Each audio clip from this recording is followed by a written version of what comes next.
Alright, it's Friday night, and this is Dream and Code Live, episode number 5, episode number 5,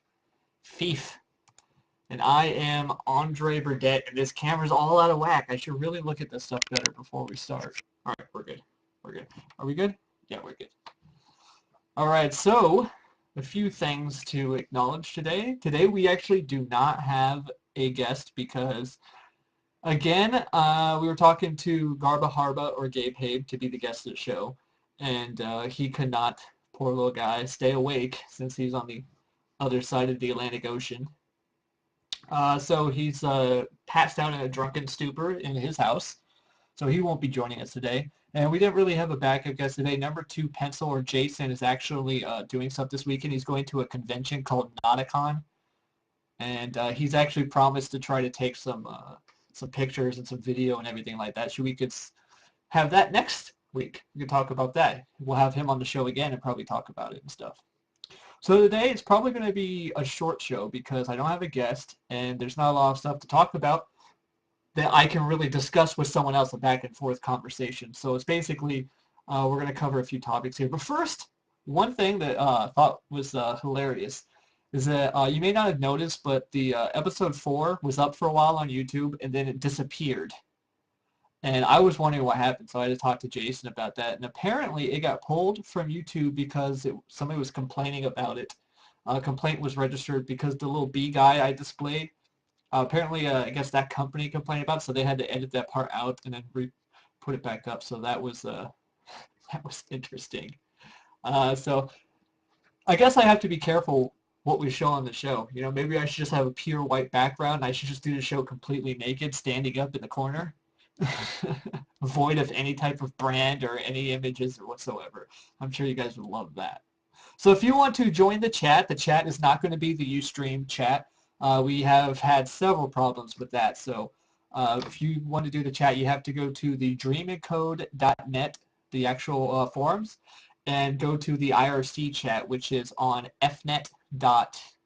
I believe it's .org. Yeah, fnet.org, and we're in the channel Dream and Code, little hash or pound symbol, whatever you want to call that. We're going to be in that channel. We're actually, everybody's talking about the naked people in corners right now. And also, I want to mention again the marvelous website that number 2 Pencil or Jason put together for the Dream and Code television thing, the Dream and Code Live, where you can see all the previous videos without having to go to the YouTube channel or anything like that. But if you do want to go to the YouTube channel, you go ahead and subscribe to that. That'd be awesome. But I imagine he's actually going to be putting more on this site. It's not entirely complete yet. There's some parts that don't function, but eventually you'll be able to go to the contact section, leave feedback and stuff like that, which will be awesome when that's available. Let's see, is there any other type of announcements I wanted to make? No, that's about it. That's about it. Yes, Dream and Code. I'll get a Dream and Code tattoo. That's what we'll do for the remainder of this episode. I'll actually point it towards the corner. I'll just do like a huge white background with like plastic sheets like you see in the horror movies when somebody's about to get cut up, and I'll just stand in the corner naked with like a Dream and Code tattoo. I'll talk like that with a little microphone, a little orange box around the microphone. This is DIC on it. That'd be awesome, right? All right, so we'll go to the first topic I'm going to talk about, and I felt like I wanted to do a theme this episode. So the theme I'm going to do on this episode is basically sticking to topics that are more geared towards people looking to get into more involved with programming, new to programming, stuff like that. Not exactly completely new to programming, those people that may not fully understand things or areas to focus on and stuff like that. So, beard shaving may happen. The first topic we're going to talk about is actually a blog on Dream and Code, one of the Dream and Code blogs by Kaya, KYA. His little blog posts about this is why you comment your code. And he gives an example in here where the code doesn't really, the comments to the code are there, but they don't really help in understanding what the problem is. And there's several good comments on this, and I like this one where it says, when you comment your code, you should answer the question why, not what the code is doing. That's one thing that's that I find interesting because I comment code in usually the what way, and I think most people actually do the what if this code is doing. Like this code is like iterating through something. It's like, but nobody really goes, why is it iterating through this? And that should, I mean, you don't want to go into too much depth in comments because that would be kind of weird going through comments and just having huge blocks of comments to like one little line of code. When the line of code is self-explanatory, when you can look at it and you use good variable names, and it's pretty self-explanatory the way it's laid out, then yeah, a simple comment would help, or no comment at all. But you may even want to leave your comments to stuff that really requires explanation of what it's doing and why it's doing it, so that if somebody else messes with your code, they don't really have to go spend an hour trying to hunt down what your code is doing and why, because you actually were nice to them. Some people don't care. Some people are just assholes and just do whatever. But that's another important thing to talk about with programming. It's not just comments, but proper variable names too. There was a I think it was last episode, the episode that was either 3 or 4, that we actually talked about that nightmare code episode with the proper variable names, where using 1 or n is not really good code practices. So using proper variable names to help clearly identify what your code is what the variables are and what they're holding, what information they're holding, as well as providing proper comments to explain why they're holding that information and why it's changing. This type of programming practices really help in not only coming back to your own code later on, but having other people come in and be able to jump right into it easier, which we'll actually discuss why this is helpful later on too. But I know I've had the same problem where I've actually gone back to a bit of code that I've programmed a long time ago, and I go back to it because I want to pick it up and work on it some more. I kind of just shelved it and forgot about it for a while, and I decided to go back. It actually happened recently. I look at my code, and I'm just trying to figure out what the hell I was thinking. What was going on in this code? And it's completely void of any comments. So apparently I had no consideration to my future self. So it really helps even when you're not in a project that has more than one person. Maybe you're just in a project yourself. It's also a good habit to have when you're just doing it. It's not one of those things you just do in certain situations. You just want to keep it a good habit because it's when you think you're not going to need it that you actually do need it. So let's just move on to another topic. Like I said, this is going to be short. I wish we had number 2 around, but he's out this weekend, so we could have that back and forth conversation. Let us continue. Eventually, Garba Harba, he mentioned, because I was talking to him before the show, he said he's passing out, and he passed out. He said that next weekend, next Friday, he's also going to be out of town. But I already have that covered. Next Friday, we'll probably talk with number 2 about his convention and stuff like that. But he said that he promises. He made the promise, so let's all hold him to this, that he will be on the show eventually, and then with him we'll probably talk about beards, since he also shares my love of beards. We'll probably talk about that. And we'll also talk about mobile development, since he's done a bunch of mobile development. But more importantly, I think what we'll focus on is me and him share a common thing. We both have completely lack of motivation when it comes to projects. And we'll have a discussion about motivation, how to stay motivated and stuff when dealing with projects of your own or getting involved in other projects. I think that would be interesting. All right, let's move on to another topic. These topics are so simple. Let's do this one. This is another one that has to do with not necessarily new to programming, but new to paid programming, first paid project. This is mostly a Smurfy talking about how he got his first payment, his first paid project done, where you got actual money. It was a simple project. Projects don't necessarily have to be hugely complicated to make some sort of income with them. And he basically is asking what people's first projects are, and there's a lot of interesting responses, ranging from a COBOL program for a student council to manage their banking and stuff like that, down to Hangman game, Sergio Tapia, I guess that's how you pronounce it, Sergio Tapia, sold for $20 each. Me personally, I remember the first project I actually got paid for. It wasn't really a paid project. It was more of just being hired to by a company to develop their website, and that was interesting because I completely dragged it on as long as I could because this is when I was probably about 18, 19. I was still in, I was just getting out of high school back in like 1998, 99 or something. And I got a job for programming, not programming, but designing and creating this website. Back when frames and tables were the thing in website design. And I look back at that website because they still use it today, except that the owner of the company is actually like forced in pictures and code into the design that don't work. So it looks so terrible, and every day I go to that, not every day, but every now and then I go to that site and I just look at it and I'm like, oh God, I'm glad I don't have my name on this site anywhere. Recently I actually reached out to them and offered to bring their site up to speed, and they agreed, so that's one thing I'm working on lately. But it was an interesting experience to be able to actually get paid for something that you love to do, and I think that's what some people just, it's really weird to get your head around that, because I love doing this. So a lot of times I'll develop something and I'll just give it away for free. I'll make a website. I don't really charge to create an account or anything like that. Most websites don't do that these days. Just specific pro accounts that you can pay for, subscriber accounts. But when you love doing something and somebody willing to pay you money to do it, it's just so weird to have that sort of a mentality to think that, wow, I can actually make money off of something I enjoy. It just doesn't seem fair. It seems like I'm cheating the system somehow. But that actually does happen, except in Vegas. Chat. You guys should be involved. If you're watching this video and you're not, this live stream, you're not in chat, you're missing out on half the show, honestly.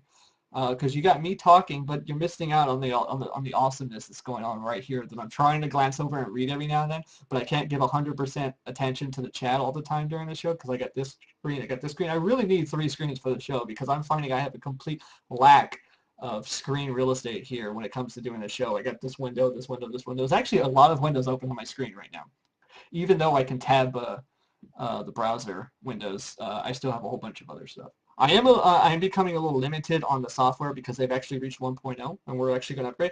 Speaking of which, this is completely just going off topic a bit, but I have good news. I'm probably going to be getting a upgrade in internet here soon. I'm looking into it. I'm doing some research on some various different companies. I'm not just going to jump into one. But I'm looking for the best possible internet for the best price right now, and I think I've narrowed it down. And if I go with this and everything like that, we could be looking at a increase in the quality of the stream, and that would be amazing. We can go into HD, like actual 1280 by 720. Right now, I think I'm streaming at 600 something by something hundred. I don't know. I could check it, but I can't check it while I'm streaming. It's weird. So let's what were we talking about? Oh yeah, paid projects. So I encourage people to check out this thread. It's very interesting to talk about, it's kind of reminiscing to some people, and other times it's also good for newer people to see that, this type of thing is possible and that you don't have to create some elaborate, huge, like complex program to actually make money off of it. You can create something simple. If there's a need for it, people will pay you for it. Look for something that, if you're looking for something, look for something that you need, something that you could actually use yourself that may not be available, or it may not be the right one you're looking for, so you just make your own. And people will find a use for that. Chances are, if you have a use for it, other people have a use for it. Speaking of which, I actually I came up with the most brilliant idea the other day. It was one of those ideas like Snuggies that this could actually make quite a bit of money if it were possible, or if somebody had the resources to do it. And I'm going to mention I'm distracted by chat because when people mention my name, it actually beeps in my ear and I get distracted and look over at it. And I have a feeling that everybody's going to start mentioning my name now. But I had this brilliant idea that if it were possible and some of the resources, then, I'm going to mention this here. I'm going to talk about it here because I think that it would just be amazing to have. Yeah, I'm hearing the beeps now. The other day I was taking notes in the class, and I was using a mechanical pencil, and my mechanical lead broke, and I'm just like, son of a bitch, I didn't really exclaim it, but I was thinking in my head. I can imagine if I actually exclaimed it in my class how that would go over. But we've all experienced the mechanical pencils breaking lead. It happens all the time, and in my head, like all of a sudden, I was like, if somebody just creates some sort of lead that's more durable, it maybe bends a little bit, that's harder to break, and it was just like light bulb. And that right there, if you have the resources and the knowledge to make something like that happen, make it happen because you actually make money at that. Bam. What am I talking about? Can you actually hear me in the chat channel? I know there's a lag and everything like that, but I think I might have messed up in setting the resolution properly before the show. But if everything's going good, because I don't have Skype open, so there's a lot more resources available, we should be fine to continue. Yeah, say no, yes, no, no. It's hard to judge when people are being serious or not. I think a good test would be to actually just jump to that advertisement by Kaya for the software stuff. Let me see. I'm like totally out of it right now.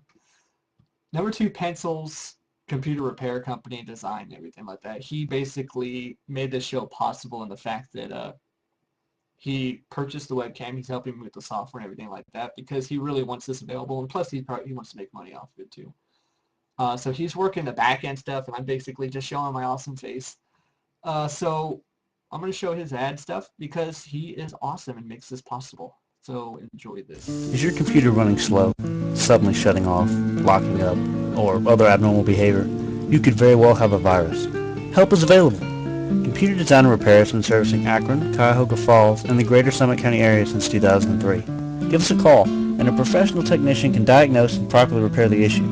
Computer Design and Repair can also repair your PC or laptop, including LCD screens, DC jacks, broken or missing keys, even data recovery. Located downtown Cuyahoga Falls on the corner of Portage Trail and 2nd Street, Computer Design and Repair is open from 11 a.m. until 6 p.m. Monday through Friday. Please, feel free to give us a call at 330-929-2600 or see our entire list of services on the web at akron123.com. Again, that's 330-929-2600 or akron123.com. Chokes me up every time hearing Kaya's voice. If you're a regular farmer, you know Kaya. Every time I want to hear that name or see that name, I just want to hear Kaya, Kaya, like it's the karate master coming in with a forum post, and he just posts a reply to a thread. And it's just Kaya. But yeah, he did the voice for that, and I forgot who did the guitar. It was another person that Jason knows.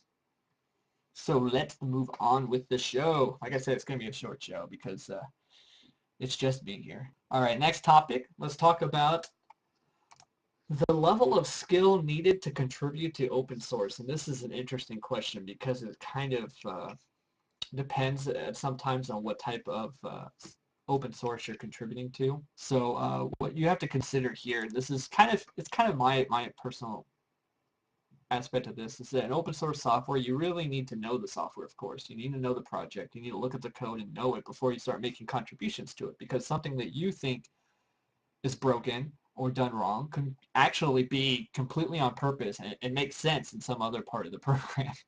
So it's really good habit to actually get to know the project very well before you go jumping into it.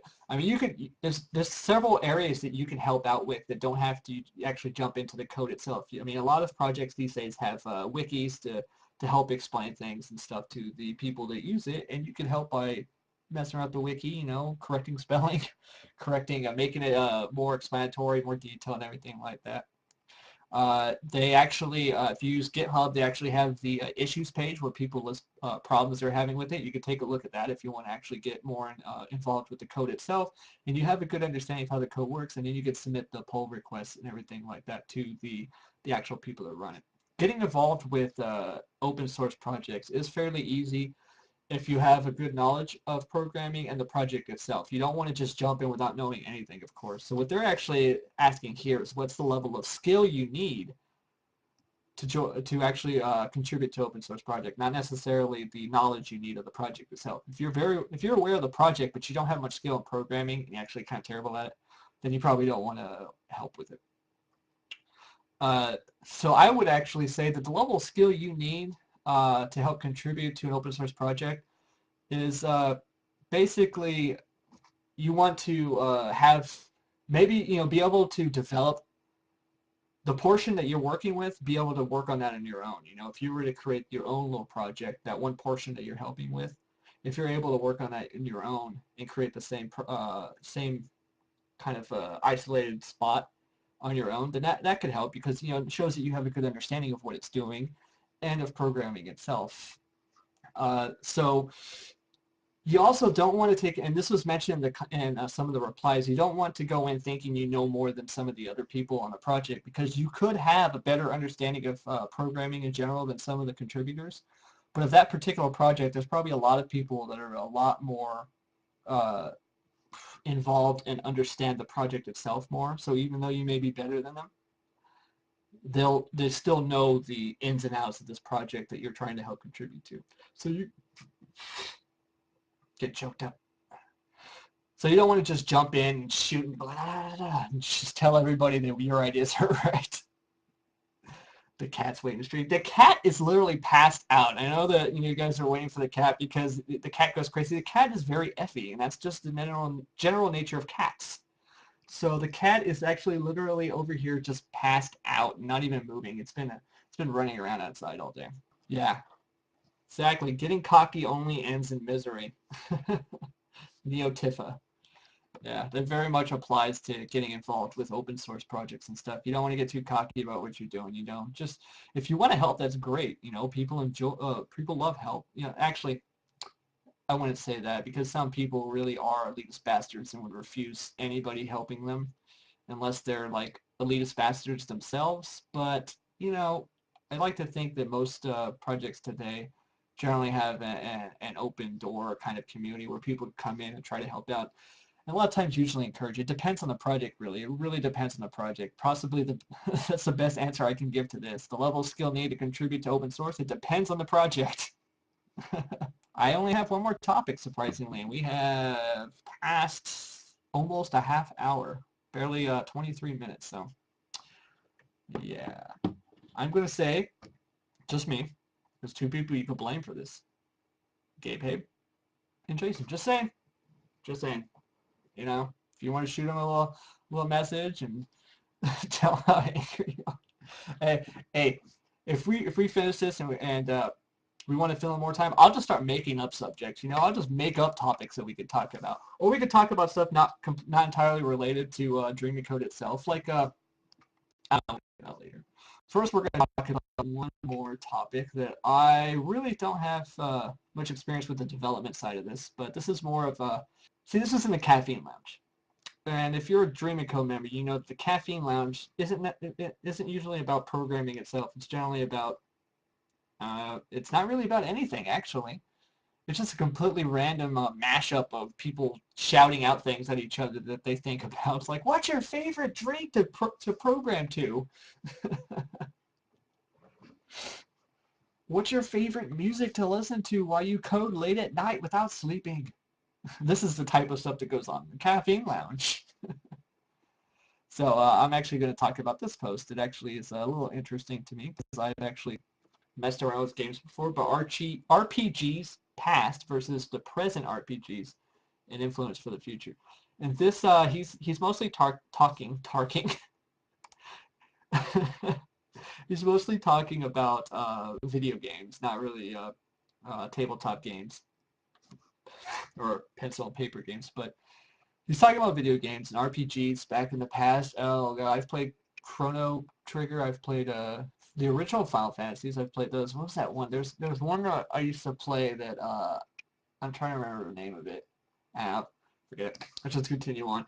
Compared to the more recent RPGs, such as the more recent Final Fantasy games, and it just to me it seems like the main difference is graphics.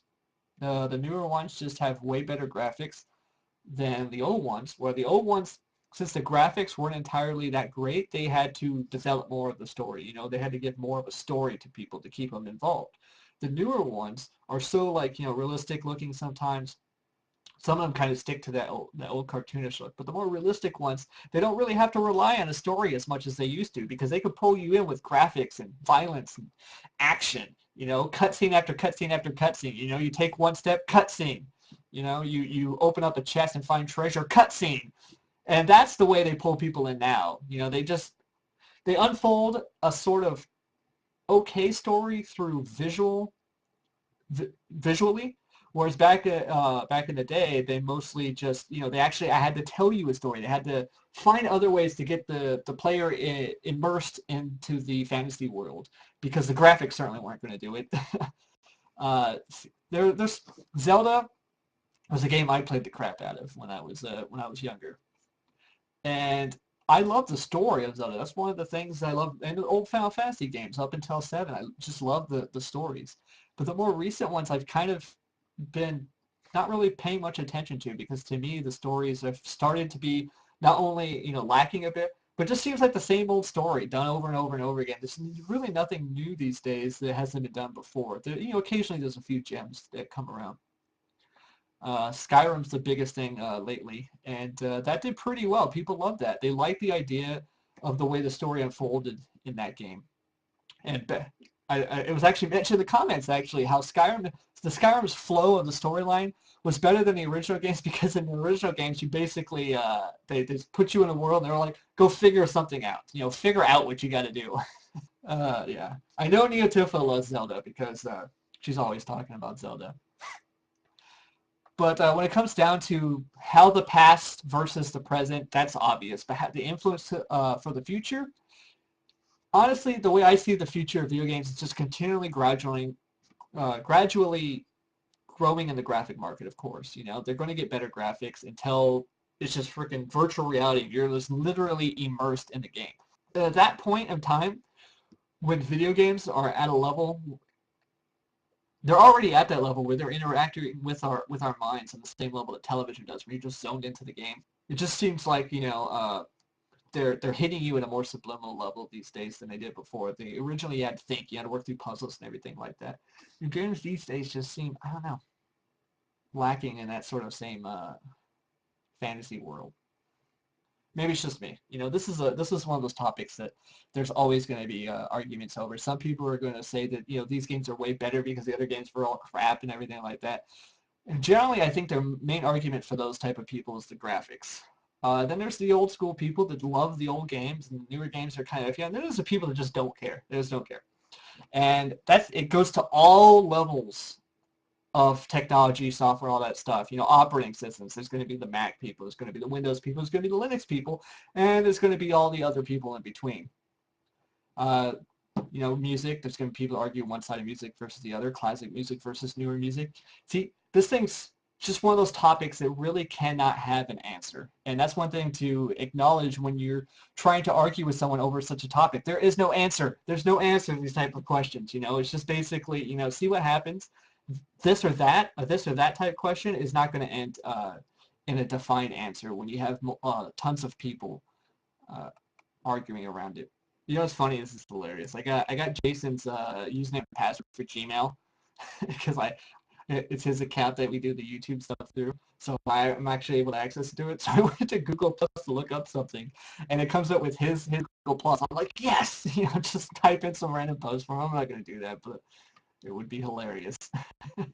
There's something that I thought would be interesting for us to talk about.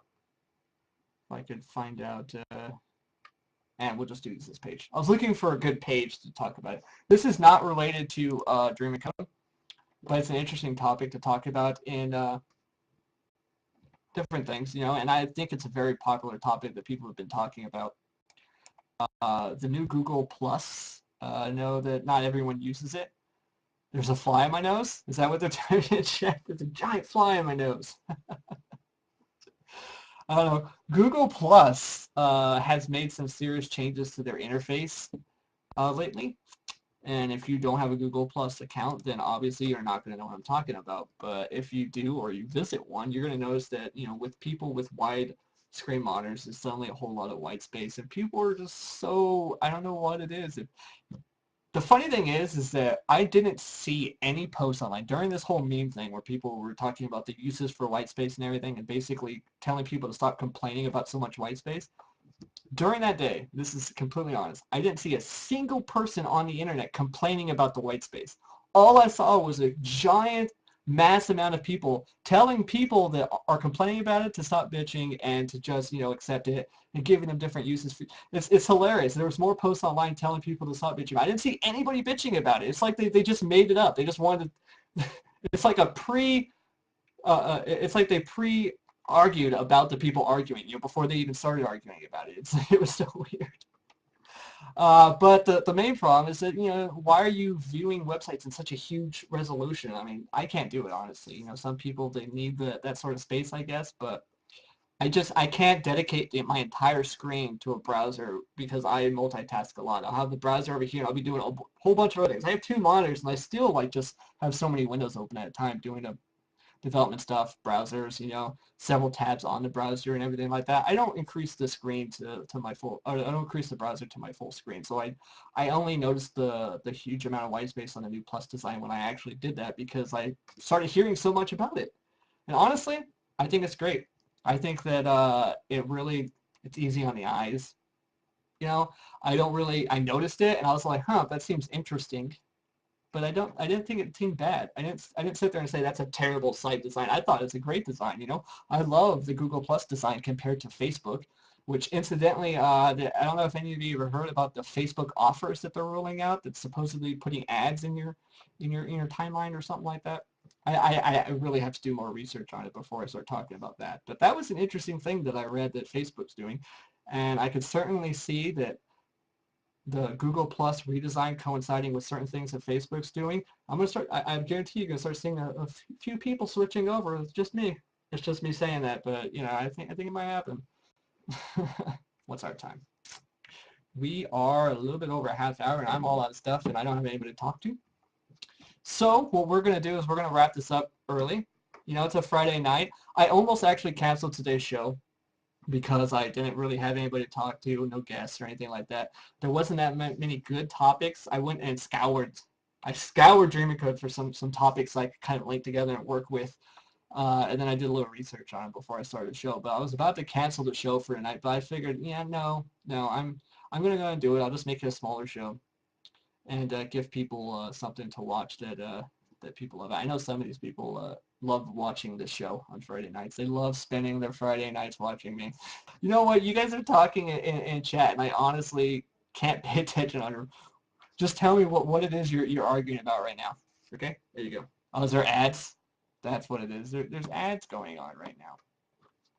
I can't stop that without a premium account thing. So the great thing is that during the live stream, I could just sit here and do nothing. But when I forgot his name. He told me. I'm sorry, I forgot the name. But the person that number 2 pencil has to edit these things to upload to YouTube when we're done cuts out the silence. So I can just sit here and stare at the screen like this, and then nobody would ever know. Nobody would ever know. So we're gonna wrap this up. Next week, I'm gonna bring number 2 pencil back in the show again. He's actually going to go to a convention, and we're gonna talk about that convention as well as some other things that we'll find out that's interesting. I thought it'd be interesting. I tried to get him. I wanted him to actually do some live stuff that way we can cut to him, doing like a live stream or something like that. But apparently he doesn't have the right type of phone to do that. I guess he doesn't have a phone because I could actually stream the show from my phone through your stream. It's pretty interesting. It's probably better than my computer, to be honest, but he doesn't have that capability. So he's just gonna record some things, take some pictures, and then we'll talk about it next week. Called Nauticon. That should be interesting. Okay, so that's it for tonight. We're gonna go ahead and end this early. I have no more topics. I can make one up right now. I can make up a topic about giant ants, giant mutated ants infiltrating New York government. That'll be all over the internet. Giant mutated ants have infiltrated the New York government. New York city government. So, thanks for watching. I'm sorry this was such a short show. This thing has been very hectic this week, and number 2 pencil kind of just disappeared. Gabe promised he'll be on the show eventually, but I'm not going to hold him to that. I'm always going to plan something else. That way we're prepared in case he suddenly decides that he's too tired and passes out like tonight and last week.